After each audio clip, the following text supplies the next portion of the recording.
Hello again, welcome back to the Telltale channel. Today's story is the DreamWorks classic, Madagascar. Be sure to pay close attention to the story and watch it all the way to the end for the quiz and fun facts, and remember to help the channel grow by subscribing for free. People began to pour through the zoo gates, hurrying to see their favorite animals. The star of the show, Alex the lion, climbed onto a fake rock and struck a majestic pose. "It's showtime," Marty the zebra said. He moonwalked and made armpit noises. Now for the big finish, he took a mouthful of water and sprayed the crowd like a fire hose. The children loved it, but the adults weren't so thrilled. After the crowd had left, Marty was bored and a little let down. Was anything exciting ever going to happen? Suddenly 4 penguins popped up in his pen. They were holding spoons, which they were using to dig a tunnel. "What continent is this?" asked Skipper, the penguins' leader. "Manhattan," Marty said. "We're still in New York." "Abort, dive, dive, dive," cried Skipper, and all the penguins disappeared back down the hole. "Wait," Marty cried, "what are you guys doing?" "We're going to the wide open spaces of Antarctica." "To the wild," Skipper said, sticking his head back out of the hole. "The wild? You can actually go there?" Marty asked. But the penguins were gone. That night, Alex, Gloria the hippo, and Melman the giraffe had a birthday party for Marty. There were presents and a cake. "Make a wish," said Gloria. Marty thought for a few seconds, then blew out the candles. "Come on, what did you wish for?" Alex asked. "I wished I could go to the wild," Marty announced. "But it's unsanitary," said Melman. He hated germs. "Doesn't it bother you that you don't know anything about life outside this zoo?" Marty asked. "Nope," was the unanimous reply. "The food, the fans, the pampering," said Alex. "It really doesn't get any better, even the star is out." "Helicopter," Marty said as the star flew off. "Buddy, listen," Alex said. "Everyone has days when they think the grass might be greener somewhere else." "Come on," Marty replied, looking at his jungle mural with curiosity. "I just feel there's gotta be more to being a zebra than this." "You're my best friend, are you going to just give that up?" Alex went to get some sleep. But Marty stood in his enclosure, staring at his mural. Later that night, Alex, it's Marty," Melman cried. "He's gone." "Where would he go?" asked Gloria. "The wild," Alex replied. "If the people find out, they're going to be mad. We gotta go after him." Now the 3 friends were really worried. They had to find Marty. They decided to go to the train station to look for him. Meanwhile, Marty was enjoying all that Manhattan had to offer, strutting the streets, talking to a police horse in Times Square, even ice skating. At last he was on his way to the wild. Alex, Gloria, and Melman decided to take the subway to the train station. The people on the subway had never seen zoo animals outside of the zoo before. They kept getting off the train as quickly as they could, but the 3 friends didn't notice. They were only thinking about finding Marty. By the time Alex, Melman, and Gloria finally caught up with Marty at Grand Central Station, people were screaming and running everywhere. One brave old lady even attacked Alex as he ran toward Marty. "Do you realize what you put us through?" asked Alex, shaking Marty. "Don't you ever do this again." Suddenly there was a rumble. Slowly the animals turned around. Masses of policemen in riot gear swarmed the hall. Alex tried to explain, but it was too late. A dart hit Alex on the leg, and before he could do anything he fell asleep. In another part of the hall, the penguins had also realized that the jig was up. "Cute and cuddly boys," Skipper ordered his troops, "cute and cuddly." The 4 friends woke up in wooden crates on a ship bound for Africa. "It's a zoo transfer," groaned Alex. "Calm down," Marty cried. Take it easy, we are going to be okaze. No Marty, we are not going to be okaze. This is all your fault, Alex shouted. He and Marty began shoving at the walls of their crates, trying to push the others over. All the crates began to rock back and forth. Gloria asked, "Does anyone feel sick?" "I feel sick," Melman moaned. "Melman, you always feel sick," said Alex. The penguins were also on the ship. Rico stuck his head out of an air hole and began to pick the lock on their crate. Soon the penguins were free. The penguins decided to take over the ship. They tied up the captain, and then Skipper and his crew tried to figure out how to steer the ship. "Status," Skipper demanded. "I don't know the code," said Private. "Don't give me excuses," Skipper barked, "give me results. Let's get this tin can turned around." 3 penguins jumped on the ship's wheel, and the huge ship slowly began to make a tight turn. Up on deck, the rocking crates had broken loose from their ties. As the ship turned, they began to slide across the deck. They moved faster and faster until they hit the railing and stopped. Then Gloria's crate crashed into the other 3. The railing snapped, and all 4 crates flew overboard. The wild. The crates floated and bobbed on the waves until they finally washed up on shore. Alex, Gloria, Melman and Marty were all back together, but where were they? "San Diego," Melman announced. The others turned to stare at him. White sandy beaches, wide open enclosures, this could be the San Diego Zoo. San Diego, what could be worse than San Diego, Alex moaned. But Marty liked what he saw. "This place is crack-a-lackin'," he cried. Gloria grabbed Alex before he could start chasing Marty and hung on tight. "We're just going to find the people," she said soothingly, "and get this mess straightened out." Alex heard music. The 4 friends followed the sound into the jungle. A group of lemurs were dancing wildly around a huge tree. "It's not people, it's animals," Gloria exclaimed. "What kind of zoo is this?" "I'm liking San Diego. This place is fresh," Marty said, getting into the groove. No one noticed another group of mean-looking locals, the Fossa, watching the dancers and drooling hungrily. The Fossa pounced. All of the cute lemurs ran away, all except one. The Fossa surrounded him and threw him into a salad bowl. Alex burst into the clearing. A huge spider landed on his shoulder.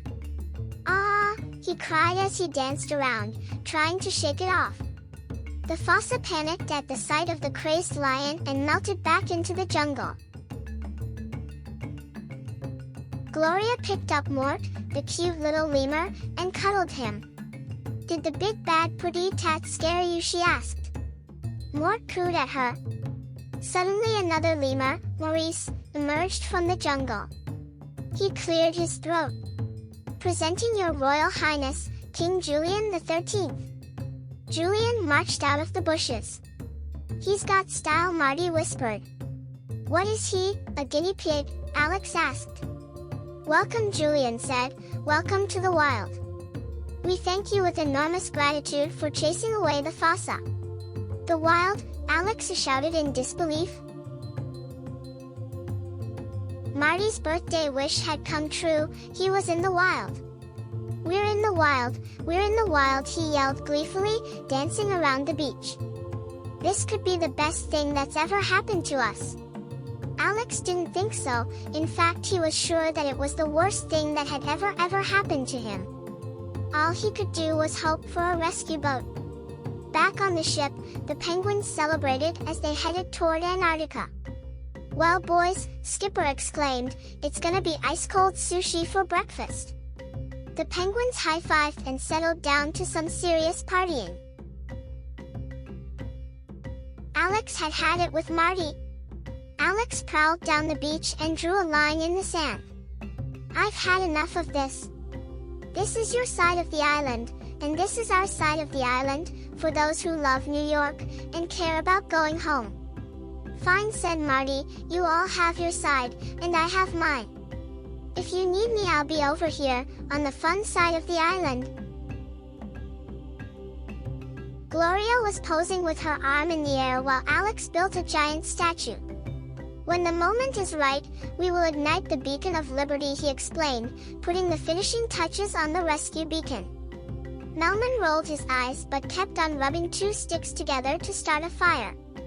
Why can't we borrow some of Marty's fire, he asked, glancing over to the wild side of the island where Marty was sitting beside a campfire.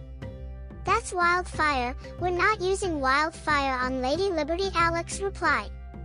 Suddenly Melman's sticks caught fire, frightening Melman. He staggered toward the statue, which burst into flames and collapsed. Can we go to the fun side now, Melman asked. Finally, Alex gave in and went over to the fun side of the island. Gloria and Melman were already there, staying with Marty in his cozy hut. I've been kind of a jerk, Alex said to Marty. If this is what you want, then I'll give it a shot. Welcome to Casa del Wild, smiled Marty. Together again, the four friends spent the rest of the evening eating seaweed kebabs and stargazing. The only thing that was missing was Alex's favorite food. Suddenly he couldn't stop dreaming about steak. It was very strange. The lemurs gathered to discuss the new arrivals. For as long as we can remember, we have been attacked and eaten, Julian said. We will make the New York Giants our friends.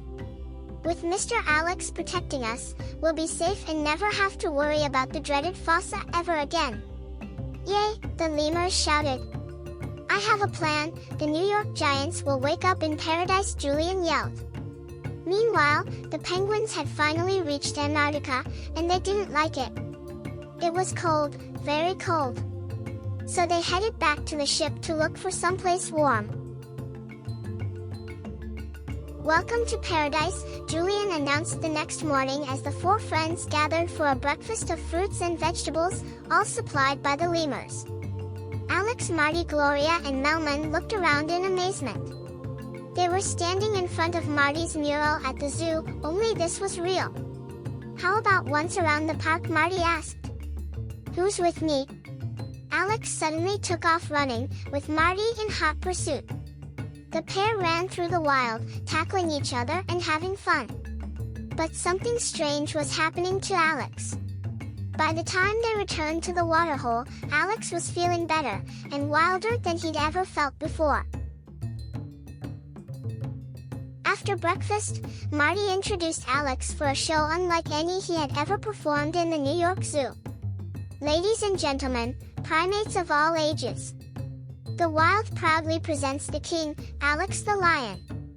Alex leaped onto a rock and, for the first time in his life, really roared.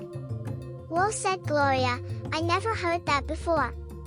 The locals began cheering and doing the wave. Alex threw his arms in the air. Shing! Claws popped out of his paws. Alex's act was better than anything he'd ever done at the zoo, but he couldn't stop smelling steak, and it was making him really hungry. He opened his mouth to let out another roar, but bit Marty instead. Alex's new act was no act. Living in the wild was making his behavior wild. There was only one thing to do. Your friend is what you'd call a deluxe model hunting and eating machine, Julian explained. Mr. Alex belongs with his own kind, on the Fossa side of the island. Everyone stared at Alex, who began to back away into the jungle until he disappeared. Marty was confused. This isn't how the wild is supposed to be, he said as he stared after his friend. We're a team, we'll figure this out, Gloria said. Brock. Gloria, Melman scolded. That was not me, okay? That was the boat. The boat? Come on, we gotta flag it down, said Marty. The three friends ran down to the beach waving and calling. The boat began to turn toward them. It's coming back, Gloria screamed. You guys hold the boat, I'll go get Alex, Marty cried, running back toward the jungle. An anchor thudded into the sand. The penguins slid down the chain and landed next to Gloria and Melman. Marty finally found Alex, sleeping in a homemade lion hut. "Alex, the boat is here. We can go home." "Stay away," Alex said. "I'm a monster." "No, you're not," replied Marty. "You're the best friend a guy could have, and I'm not leaving without you." But Alex just went back into his hut. While Marty and Alex had been talking, the fossa had been gathering. When Alex went back inside, they began to pour down from the rocks to surround the zebra. Marty took one look at the hungry fossa and began running and calling for Alex. But there were too many fossa, he was trapped. A yell split the air. It was Melman swinging on a vine like Tarzan. He grabbed Marty and carried him out of the fossa ring. Gloria was waiting for them, and the three friends took off running. Just as the fossa were getting closer, Skipper and his troops popped up. A fierce battle erupted with the penguins, the lemurs, and the three friends fighting side by side, but they were outnumbered. Just when it looked like the fossa would win, a roar brought the fight to a sudden stop. Alex leaped into the brawl. "It's showtime," he said, winking at his friends. Then he turned to face the fossa. "I never ever want to see you on my turf again," he roared at the terrified fossa, who didn't wait any longer. They turned and ran to the other side of the island. That night, there was a huge party to celebrate. Music played, and the penguins made sushi. Alex ate some. It wasn't steak, but he liked it a lot.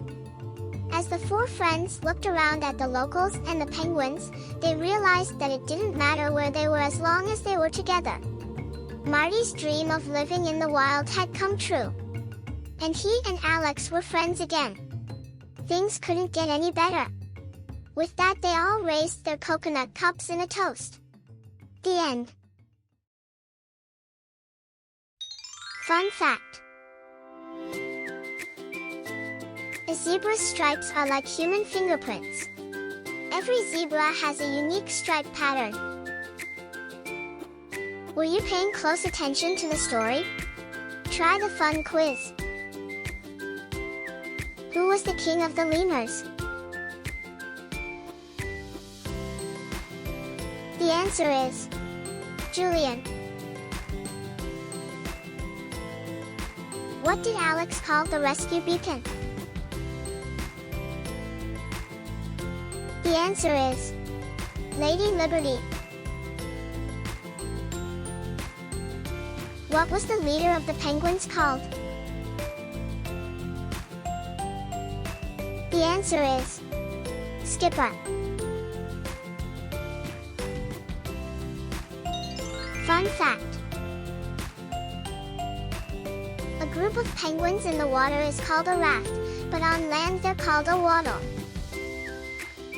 Thanks for watching. See you soon.